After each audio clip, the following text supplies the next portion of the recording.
Hi, my name is Damian Schiff and I'm an attorney with Pacific Legal Foundation. I'd like to talk to you today about several cases involving water rights that PLF is involved in right now.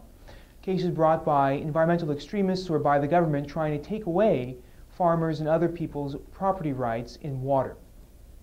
One case that's going on right now involves the public trust doctrine.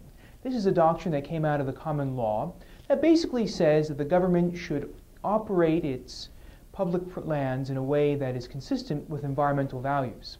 But an environmentalist group is trying to extend this doctrine to cover groundwater, a proposition that's never before been accepted by any court in California.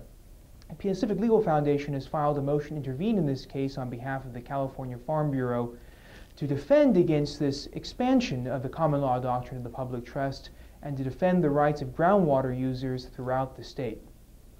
A similar case, though, is also being brought, this time by the California Farm Bureau Federation, against an overexpansion of a state statute run by the California Department of Fish and Game. This case concerns the 1600 Streambed Alteration Agreement program. Basically, this program is where if you want to dig gravel or if you want to move the stream bed of an existing river or bed or stream in the state of California, you need to get a permit first from the Department of Fish and Game. Now that's fine, but the problem is that the Department of Fish and Game has been interpreting the statute much more broadly than that. In fact, the department is saying that even if you remove or divert a small bit of water from the stream, even if you touch the stream bed not at all, you still have to get a stream bed agreement, and these things are expensive and take a long time to get, and there's no guarantee that a farmer or anybody else using water will ever get that kind of a permit. And so the Farm Bureau has filed a lawsuit challenging that interpretation, that over-interpretation of the law, and we at PLF have filed an amicus brief in support of the Farm Bureau. Lastly, there's a case right now pending for review in the United States Supreme Court that comes out of Washington State, but nevertheless will have a significant impact, if it stands, on water users here in California. And that case concerns how you interpret federal water reclamation contracts.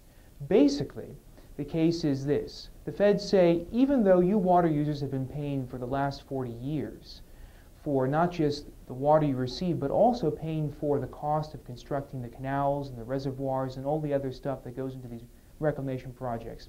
Even though you've been paying for this for the last 40 years with the expectation that you'll eventually get to own these things, well, we, the feds, are saying, no, that's not true. You get nothing. Even though you've been paying for it, the only thing you'll get going forward is just the water that we've been providing. A group of water users in Washington State challenged that interpretation of these contracts. The case is now pending for review in the United States Supreme Court, and PLF filed a brief in support of review on behalf of several water districts here in California who fear that if this decision stands of the lower court, that their own water rights, their own water contracts with the feds will be called into question and undercut. So in all these cases, we see a consistent theme of PLF fighting for private property rights in the form of water, protecting farmers and other water users' rights throughout the nation. If you'd like more information on any of these cases or some of the other cases we're dealing with right now, dealing with water rights, please visit our website, pacificlegal.org, and also our Liberty blog, plf.typepad.com. For more PLF videos, visit our YouTube channel.